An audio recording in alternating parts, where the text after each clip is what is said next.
चले अब हम शुरू करेंगे इन तमाम सवालों को जिसमें आपने तरकीब व तफसील निस्बत का इस्तेमाल करना है और तरकीब व तफसील निस्बत का इस्तेमाल करके हम ये बता सकेंगे कि क्या ये नंबर इसका जुज है या नहीं, यानी इसका हिस्सा है या नहीं। वो कैसे? अगर हमारे पास बाकी आए 0 तो मतलब ये होगा कि ये इसका जुज है। जबकि जो मजूबा सवाल है उसमें दिया गया है कि ये हमें ये बात जाहिर है कि ये इसका हिस्सा नहीं होगा कंप्लीट, तो इसमें बाकी भी बचेगा और उसके बाद जो हमारे पास ये इक्वेशन को डिग्रेड करने के लिए यानी ए ग्रेड को कम करने के लिए इस्तेमाल होता है। यानी अगर हमारे पास जो दी गई मसावत है 4 डिग्री की है तो तरकीब तफसील निस्बत की मदद से हम अपनी जो मसावत है उसकी डिग्री कम कर सकते हैं। चले अब हम सबसे पहले इसे हल करेंगे। यहाँ पे आप लोगों को एक बात जरूरी याद रखनी चाहिए कि अगर हमारे पास x की पावर 3 हो तो हमारे पास जो नंबर आएंगे वो 4 आएंगे। कैसे आएंगे देखें जरा। हम लिखेंगे यहाँ पे 4 और उसके बाद x के नहीं है तो उसकी जगह लिखेंगे 0, हमारे पास आएगा -5 और यहाँ पे आएगा 15। उसके बाद आप लोगों ने यहाँ पे लगानी है लाइन। इसके बाद आपके इसका साइन चेंज करके लिखना है -3। अच्छा, कुछ लोग यहाँ पे 0 का इस्तेमाल करते हैं, कुछ लोग यहाँ पे वैसे एरो लगाते हैं। दोनों तरीकों से ठीक है, आप 0 लगा लें चाहे एरो लगा लें। तो आपने जो नंबर लगाएंगे ये वैसे का वैसे यहाँ पे आएगा। यहाँ पे आ गया 4, अब आप इससे मल्टीप्लाई करेंगे तो यहाँ पे आएगा 12, तो ये जमा करेंगे तो ये आएगा -12। अब इसके साथ ये मल्टीप्लाई करेंगे तो ये हमारे पास आएगा प्लस का 36। अब 36 में से 5 माइनस करेंगे तो यहाँ पे बचेगा 31। अब 31 को आपने क्या करना है 3 से फिर मल्टीप्लाई करना है। तो जैसे आप 3 से मल्टीप्लाई करेंगे तो ये हमारे पास आएगा, यहाँ पे आएगा 93, तो यहाँ पे हम लिखेंगे -93। तो अब आपने -93 में से 5 को सब्ट्रैक्ट कर देना है। यहाँ पे आ गया 13 में से 5 निकाले तो यहाँ पे आएगा 8, यहाँ पे आ जाएगा 7, तो यहाँ पे आ गया -87। तो यहाँ पे हम लिखेंगे हमारे पास जो बाकी रकम है वो क्या है, वो है बेटा हमारे पास -8। तो अब हमने बात की थी कि ये डिग्री को कम करेगा, वो कैसे?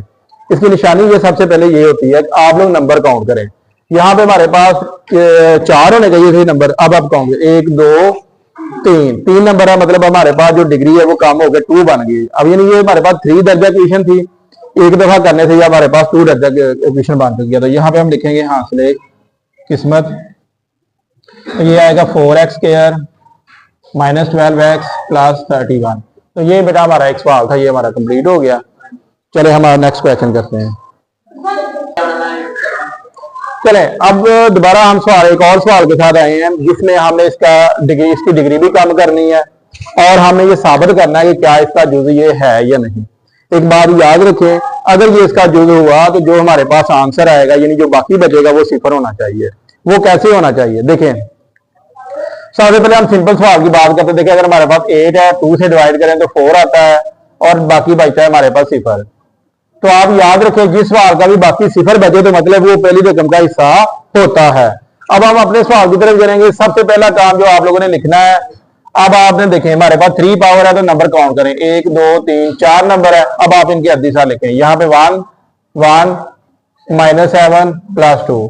तो आप यहाँ पे लिखेंगे जो भी यहाँ पे नंबर हो, जो x के साथ माइनस हो तो हमें प्लस करके लिखना है, प्लस हो तो माइनस करके से। तो यहाँ पे +2 आएगा। अब आप यहाँ पे 0 लिखेंगे, ये इसके साथ जमा करेंगे। यहाँ पे आपने जो नंबर आए इसके साथ जरब करना है, ऊपर वाले नंबर के साथ प्लस करना है। यहाँ पे करेंगे 1 जरब दी तो क्या आ गया 2 आ गया। अब प्लस करेंगे तो क्या आएगा 3 आएगा। 3 को 2 से मल्टीप्लाई करें तो क्या आता है 6 आता है। जरब दी -1, फिर आपने क्या करना है -1 को फिर दोबारा इसी नंबर से जरब देनी है, -2 0। तो अब हमारा बाकी जो है वो 0 बचा है। तो अब आप यहाँ पे लिखेंगे पास साबित हुआ, ये हमारे पास क्या x -2 ज़रबी जुज है। तो x माइनस क्या है इसका ज़रबी जुज है। तो अब आप देखें हमारे पास जितने भी ये क्वेश्चन आएंगे इसमें एक बार याद रखें, अगर हमारे पास बाकी 0 है तो मतलब उसका ज़रबी जुज है।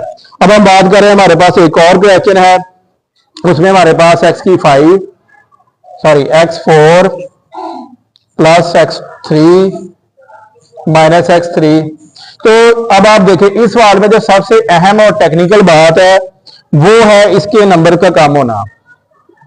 देखें यहाँ पे 90% बच्चों की गलती ये होती है कि वो यहाँ पे रकम को पूरा ही नहीं लिख पाते, क्योंकि हमारे पास 3 डिजिट दिए गए हैं जबकि x की पावर 4 है। तो याद रखें जितनी यहाँ पे पावर दी जाएगी उससे एक नंबर कम होना चाहिए। ठीक है। अब अगला सवाल है कि वो हम जो नंबर कम है वो पूरा कैसे करेंगे। देखिए हमारे पास x3 x4 है, बिल्कुल है, x3 है, x2 नहीं है, तो अब हम उसकी जगह सिफर लिखेंगे। x के बगैर विदाउट x है, नहीं है, तो आप उसकी जगह सिफर लिखेंगे। जो नंबर नहीं होगा हम उसकी जगह सिफर लिखेंगे ताकि हमारे पास जो डिजिट्स हैं वो पूरे हो सके। तो यहाँ पे उसी तरीके का सबसे पहले